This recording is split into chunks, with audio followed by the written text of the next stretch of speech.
for you as well. And for the OGs, not the old gals, we call them OGs. This is just a reminder, because if I was training you in person, weekly or bi-weekly, these are things we would often discuss over and over and over again, because they need to be constantly adjusted and worked on. So we have first talked about the importance of your protein, non-negotiable, has to happen. Figure it out. If you need some suggestions, reach me on the Facebook page. And steps, again, like this is something that many of you are doing incredibly well with, and I'm seeing a little bit of a dip, and I'm with you. It is way harder this time of year, but the sun is coming up finally. The sun is going down a little later. I know we all have to be a bit more creative, because of course we don't all have the luxury of as much time as probably some of us do, and also the treadmill situation. So just do your best, and as long as I know, or you know, more importantly, you are doing your best, then that's all that matters. If you're just being lazy, then you need to readjust your attitude and start moving more. Improvements, we're not looking for perfection, and I'm definitely seeing most of us going in the right direction when it comes to that. So today I want to talk about two more things. Again, I talk a lot about sleep. We all need to be adjusting our life, so we are in bed falling asleep. That's a tough one, even for me, and getting 7 to 9 hours of sleep as often as you can. They say that even one disrupted sleep night really can affect our health in so many ways. I have mentioned a book that I have shared. I will do that again on the Facebook page. That was a game-changing book for me, and I was introduced to it by one of my clients who was an ER doctor, and basically I had to work around her schedule in order for her to get her 8 to 9 hours of sleep every night. And trust me, training an ER doctor was not easy to work in her schedule, but that was a priority for her. I read the book, and it really does remind us of how important that rest is. And along with rest is recovery, right? I know that when we're this motivated, we want to continue to improve. We're eager to just keep pushing and want to get as much done as we can, but we have to look at this more as a lifelong thing that we're going to constantly be working towards. Rest and recovery at this time in our lives is so incredibly important. So look at your wellness journey as a thing that is going to exist throughout your whole entire life. There's going to be ups, there's going to be downs.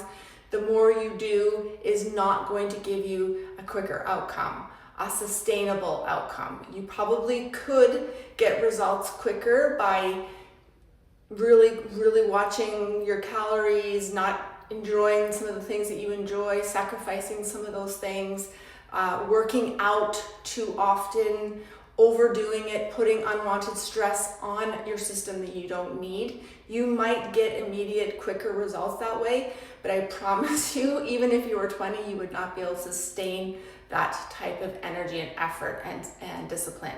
We have to find balance throughout this journey, and part of that is just accepting that there needs to be more recovery days. We break our bodies, we tear the muscle apart during the workouts, and through proper rest, recovery, and of course the building blocks of protein, that body is rebuilt through that time, not when you're working out. So if you're pushing yourself and doing 50 abs every day because you want a firmer stomach, you're actually going to be decreasing what you think you're going to be getting from doing extra.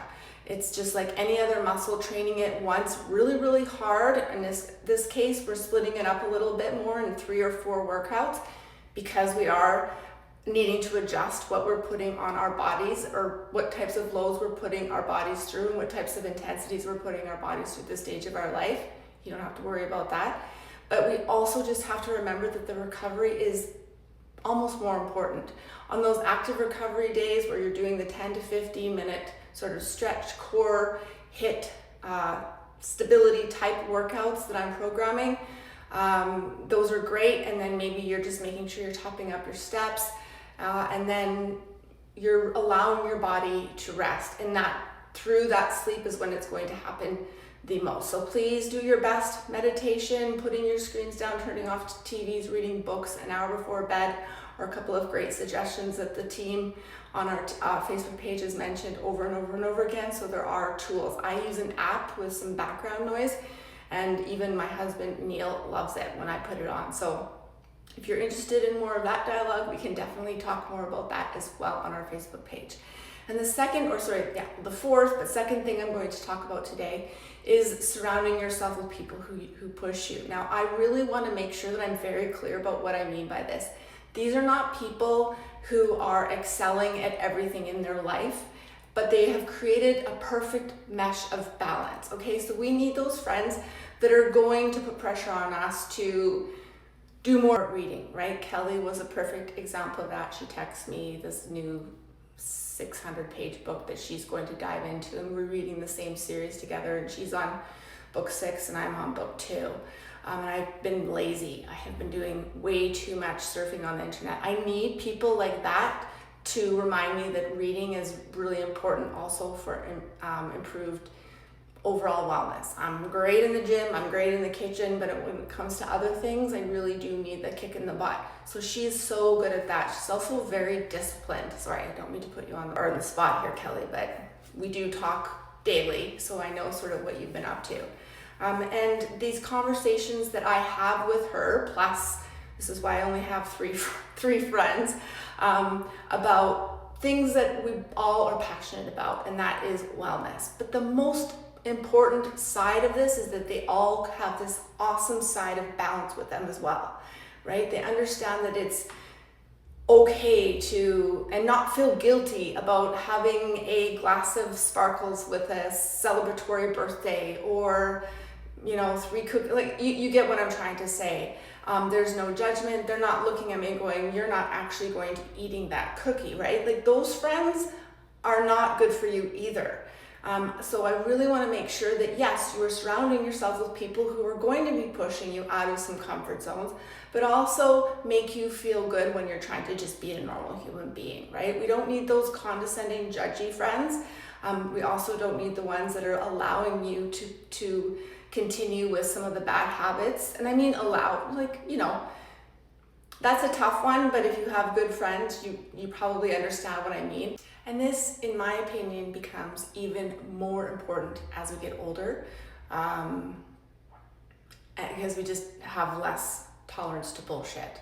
I want a friend who is not going to pick apart every little thing that she doesn't think I should be putting in my body because it's not benefiting my overall health.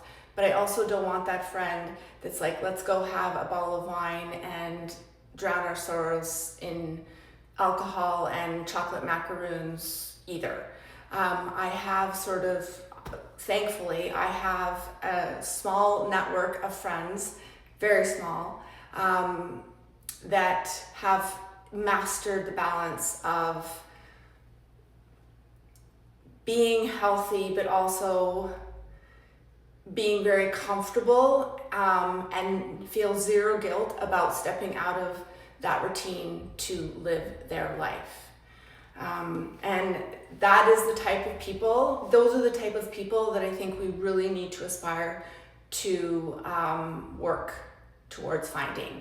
We're busy, we have families, some of us have growing adults who are now thinking about having grandbabies. Some of you already have grandbabies. We're busy.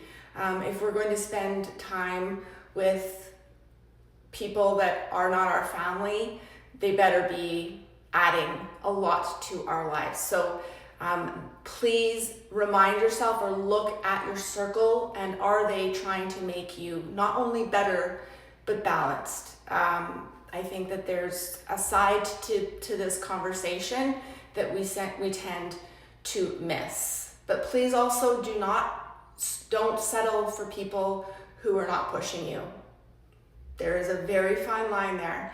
And that isn't always necessarily in the gym. It's maybe how they're treating you or how they're perceived to be being treated by you.